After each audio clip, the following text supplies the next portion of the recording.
I think every family has secrets, absolutely.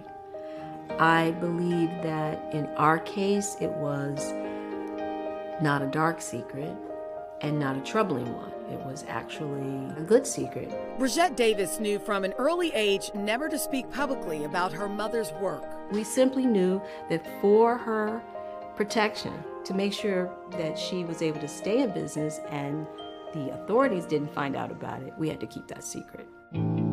That's because her mom, Fannie Davis, was a numbers runner in an underground lottery business in Detroit for more than 3 decades.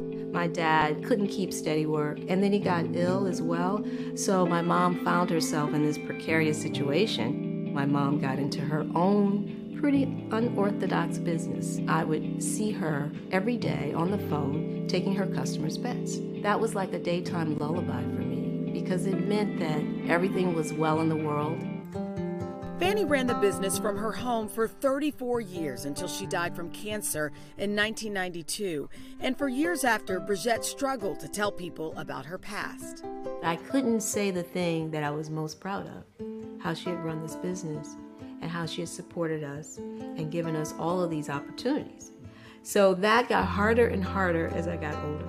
It wasn't until 2009 when Bridgett's son asked about his grandmother that the family secret was now out in the open. That's when it dawned on me that I had done such a good job of keeping her secret that I had kept her secret from my own children. And I decided at that very moment that cannot continue. These children, my children, need to know who their grandmother was. Bridgett shares her story in the podcast Family Secrets, hosted by best-selling author Dani Shapiro. And Dani started the podcast after discovering her own family secret, that the man who raised her wasn't her biological father. So Dani is back with us again this morning, along with Bridgett. Good morning to both of you. Good morning. That's a great story. You talked a lot about why you decided to go ahead and open up. Talk to us a little bit more about that. And it makes complete sense that you said you wanted your son or your kids to know their grandmother. Exactly, because the truth is, I was always proud of her.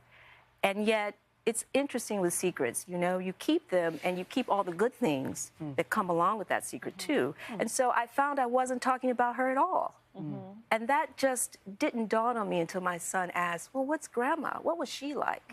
And I realized, you know, you have to come clean, because all the amazing things that my mother contributed to the world and how she shaped me, they needed to know. And then, of course, after I decided the children needed to know, I decided, you know what? Everyone needs to know, you know. And it's no surprise you're proud, because she did what she needed to do to make the home she wanted you to live in. Yeah, she always said, I have to make a way out of no way.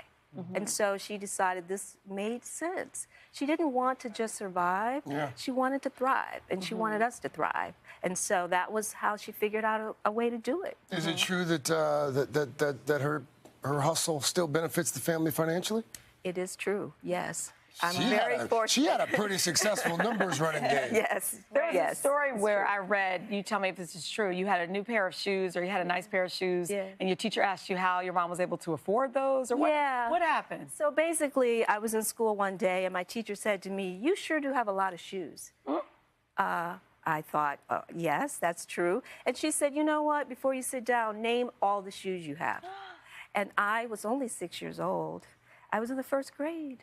And so I thought, this is a test. And I wanted to really do well on the test. So I named 10 pairs of shoes. So then what happened when you told your mother? I told my mom, and she got so angry because I thought, Mom, I'm really in trouble. I forgot to name the 11th pair of shoes. And my teacher got upset with me. And my mom's response, she said, I cannot believe that. That is none of her business.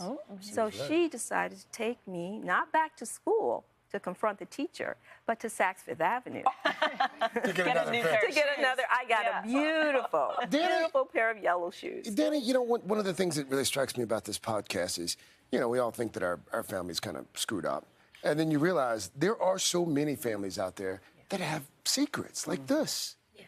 I think almost all families do. You know, the tagline for Family Secrets is the secrets that we keep from ourselves, the secrets we keep from others, the secrets that are kept from us, right? So there's this way in which I think in families, in the name of love, in the name of protection, that we tend to believe that we're doing the right thing by keeping secrets. And in Bridgett's story, you know, I think one of the things that's so beautiful about it is it was a story that was a secret that was meant to protect, and did protect. It would not have been good if you had said to your first grade teacher, you know, actually my mama runs the numbers, right?